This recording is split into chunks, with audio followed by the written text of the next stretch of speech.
अस्सलाम वालेकुम students, welcome to JK SSB prep. आज हम एक इम्पॉर्टेंट टॉपिक के बारे में बात करेंगे। वो है कि जो आपके नायब तहसीलदार के पोस्ट्स निकल के आए हैं रिसेंटली। कितने निकल के आए हैं? 75 पोस्ट्स टोटल। तो हम पहले हम देखेंगे कितने पोस्ट्स आए हैं, ओपन मेरिट के लिए कितने हैं। इसके बाद देखेंगे एग्ज़ाम का पैटर्न क्या है। इसके बाद हम धीरे धीरे करेंगे सिलेबस डिस्कशन। आप इस वीडियो में लास्ट तक जुड़े रहो ताकि आपको सब कुछ पता चलेगा इसका। और इसके बाद हम धीरे धीरे सिलेबस भी देखेंगे, कहाँ से पढ़ेंगे, किताबें भी देखेंगे कहाँ से पढ़ेंगे, सोर्सेज भी देखेंगे कहाँ से पढ़ेंगे। इसलिए इस वीडियो को लास्ट तक देख लेना। पहले हम देखेंगे पोस्ट्स कितनी है।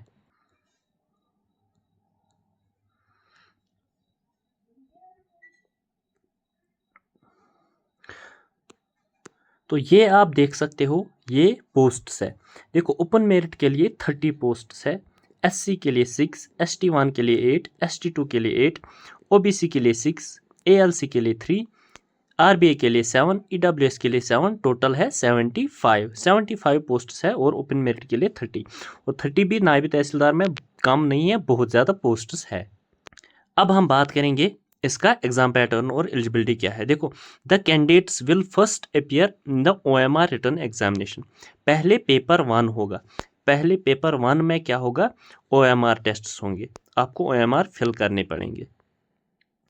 और the candidates short listed on the basis of marks obtain on the written test. जो आपको OMR बेस्ड रिटन टेस्ट होगा, जिसको वो OMR क्वालिफाई हो जाएगा, वो पेपर फर्स्ट, उसके लिए कोई शॉर्ट लिस्ट निकाला जाएगा। और उन्हीं बच्चों के लिए क्या होगा? Required to appear in the subsequent exam for the testing work knowledge of Urdu. फिर सेकंड एग्जाम इसके बाद होगा उर्दू। मैं आपको समझाऊंगा। पहले क्या होता था? पहले उर्दू का एग्जाम होता था। उर्दू जिस बच्चे को क्वालिफाई हो जाता था वो OMR के लिए एलिजिबल हो जाता था। उर्दू क्या होता था? Just qualifying nature. अब ये नहीं होगा। अब पहले OMR बेस्ड टेस्ट होगा सबके लिए, सब बच्चों के लिए। OMR के लिए फिर जितने बच्चे शॉर्ट लिस्ट हो जाएंगे उनके लिए उर्दू टेस्ट होगा। जो उनमें उर्दू क्वालिफाई करेगा, फिर उनका मेरिट बनेगा सीधे फिर से वापस OMR टेस्ट पे ही।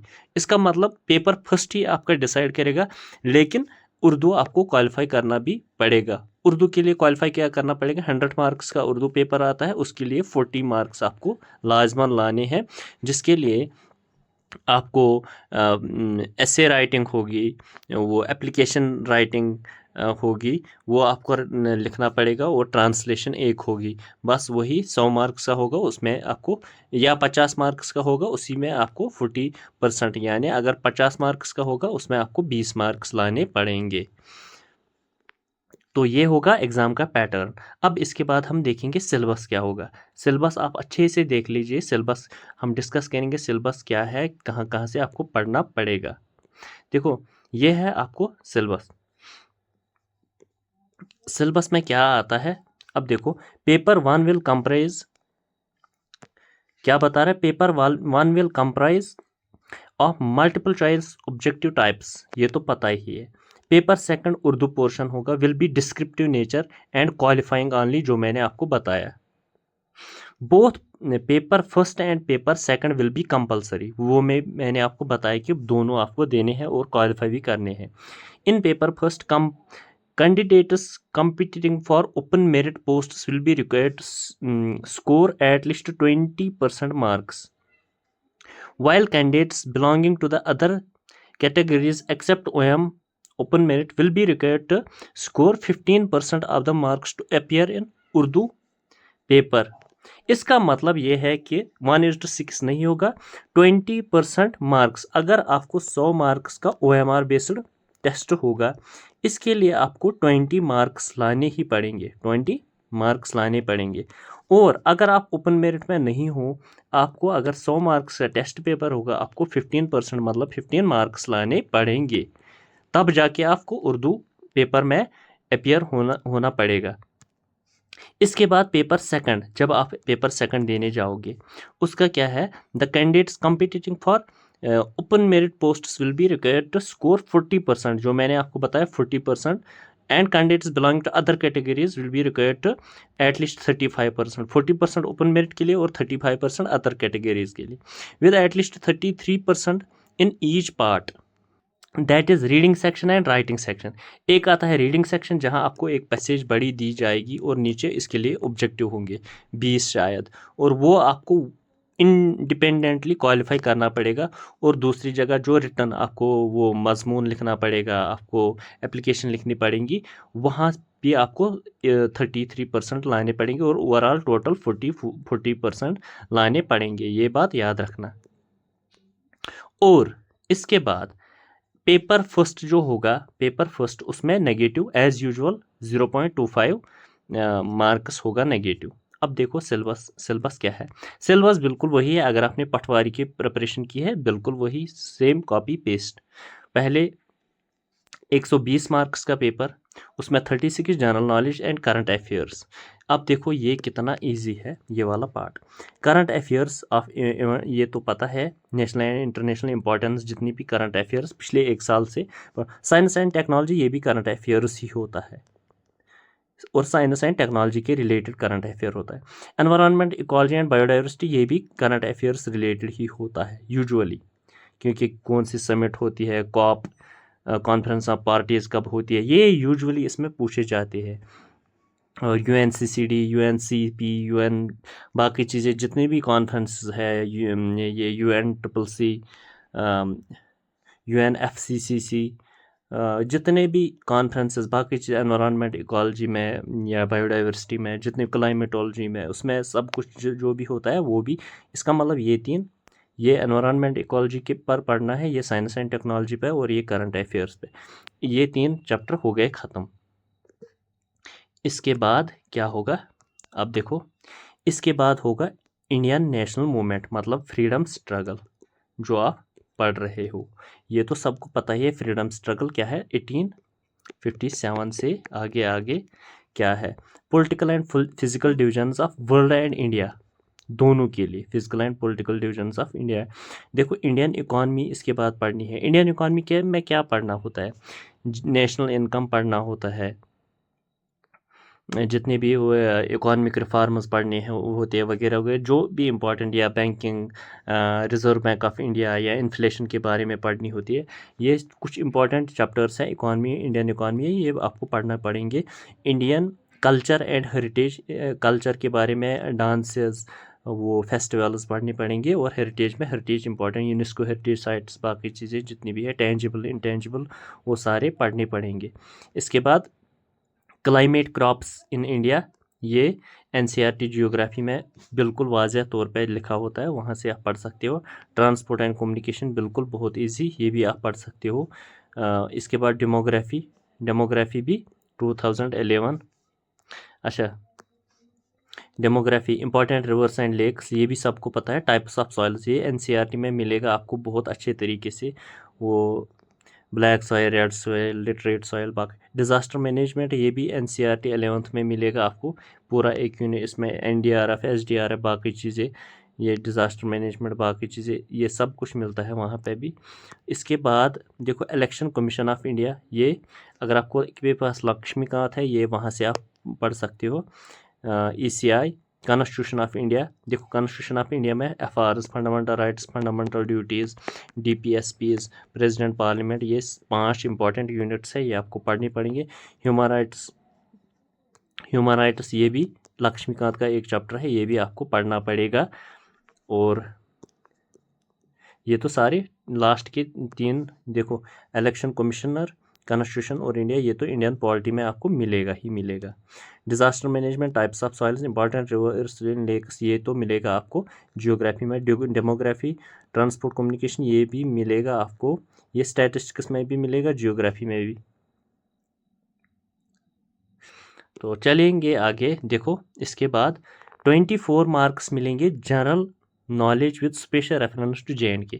इसमें कुछ आपको कुछ नहीं करना। अगर आपके पास JNK की बुक है, कोई किसी के पास ज़ोहर मीर की बुक होती है, किसी के पास मुकेश कुमार की बुक होती है, उसमें सारे चैप्टर्स दिए होते हैं एक ही बुक में, और वही बुक पढ़ो, सारा ख़त्म, सारा मामला ख़त्म।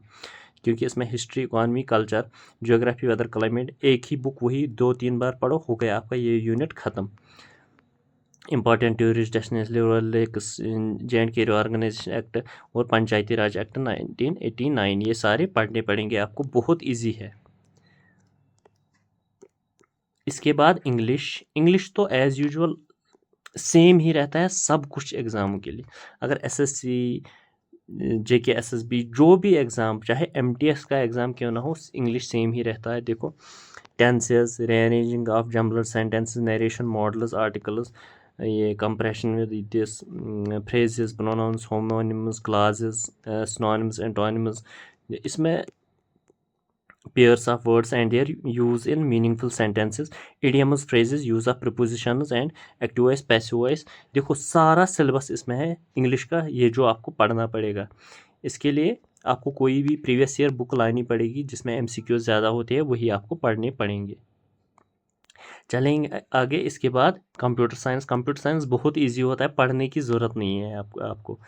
फिर भी देखो, introduction and objectives of information technology क्या होती है, उसके ऑब्जेक्टिव्स, ये गवर्नमेंट कहाँ से यूज़ करता है, किस लिए, या IT एक्ट्स, बाकी चीज़ें वो आपको पढ़ने पड़ेंगे। Basic applications of computer and it's components, ये तो फंडामेंटल्स ऑफ कंप्यूटर साइंस, ये सेम ही है।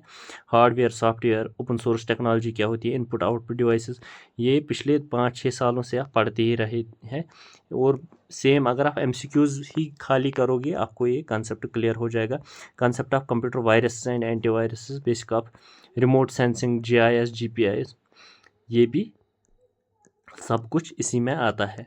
बहुत इजी है, इसमें ये वाला बेसिक सम, रिमोट सेंसिंग, बाकी चीज़ें ये आती है। जियोग्राफी में ये थोड़ा बहुत पढ़ना पड़ेगा, क्योंकि हम जियोग्राफी आज मेट्रोलॉजिकल डिपार्टमेंट, बाकी चीज़ वहाँ आप ज़्यादातर ये यूज़ कर सकते हैं।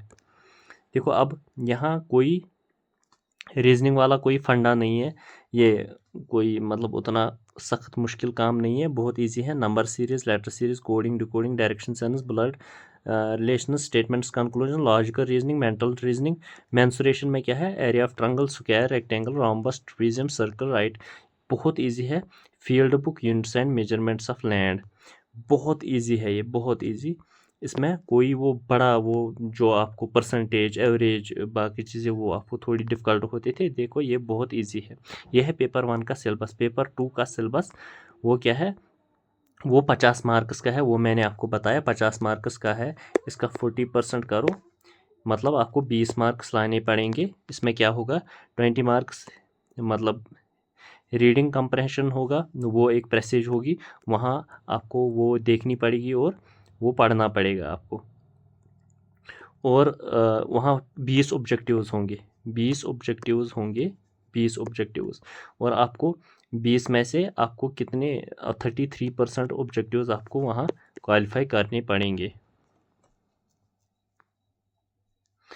और इसके बाद राइटिंग में क्या होगी, 30 मार्क्स। इसमें होगी एक letter writing, 1 English passage translation का, और 1 English passage to be translated into Urdu and vice versa. English की पैसेज होगी या उर्दू में होगी, वो इंग्लिश में ट्रांसलेट करनी पड़ेगी। अगर इंग्लिश में हो वो उर्दू में ट्रांसलेट करनी पड़ेगी, अगर उर्दू में है वो इंग्लिश में ट्रांसलेट करनी पड़ेगी। उसके 10 मार्क्स है। 1 इसे of about 100 words on topic of social relevance. आप अगर पहले ही पढ़ सकते हो कि थोड़े थोड़े इंपॉर्टेंट सोशल अवेयरनेस पे। अब मैं आपको एक चीज़ बताऊं, उर्दू में कोई फेल नहीं होता है। अगर आपको पढ़ना पड़ेगा, अगर आप नायब तहसीलदार की प्रिपरेशन करना चाहते हो और आपको उर्दू नहीं आता है, मतलब ये मैं उनके लिए नहीं बता रहा हूँ जिनको उर्दू का लब्बे भी नहीं पता है, मैं उनके लिए बताऊँ जिन्होंने 10th तक पढ़ी है, 8th तक पढ़ी है, उनके लिए मैं बता रहा हूँ। उनके लिए फार्म भरो और लिखो, कुछ भी लिखो, वहाँ मार्क्स मिलते हैं। खाली 40%, मतलब 50 में से आपको 20 मार्क्स ला, 20 तो आपको आराम से आएंगे, और वो भी देंगे अगर आप कुछ भी लिखोगे, थोड़ा बहुत तो लिखना पड़ेगा। अब खाली इसी वजह से फार्म नहीं भरना क्योंकि आपको उर्दू लिखना पढ़ना नहीं आता उतना, वो ये रॉकेट साइंस नहीं है। आपको जाना है एग्ज़ाम में, जो भी दिमाग में आए वो लिखो, बस पेपर में सारे क्वेश्चंस करके आओ, आपको मार्क्स मिलेंगे। फेल कोई नहीं होता अगर आप थोड़ा सा भी लिखोगे। तो ये था पूरा, ये मैंने आपको पूरा बताया, सिलेबस क्या है, पैटर्न क्या है, किस तरह आपको करना पड़ेगा। होप ये सेशन आपको अच्छा लगा होगा।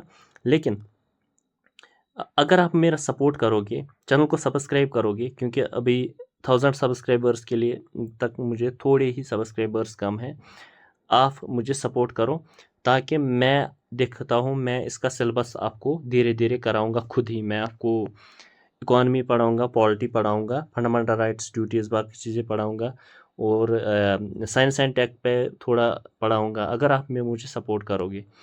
तो मैं देखता हूँ आज इस वीडियो में मुझे कितना सपोर्ट मिलेगा। कमेंट सेक्शन में ज़रूर जाना, वहाँ पे लिखना कि आपको किस पे चाहिए लेक्चर्स, मतलब इंग्लिश पे, कंप्यूटर पे, रीजनिंग पे, या कोई और चैप्टर है।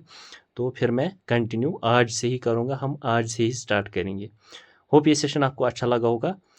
आज के लिए इतना ही, थैंक यू। लेकिन जाते जाते चैनल को सब्सक्राइब करना, बेल आइकन को प्रेस करना, ताकि आपको मज़ीद ऐसे अपडेट्स मिलते रहेंगे।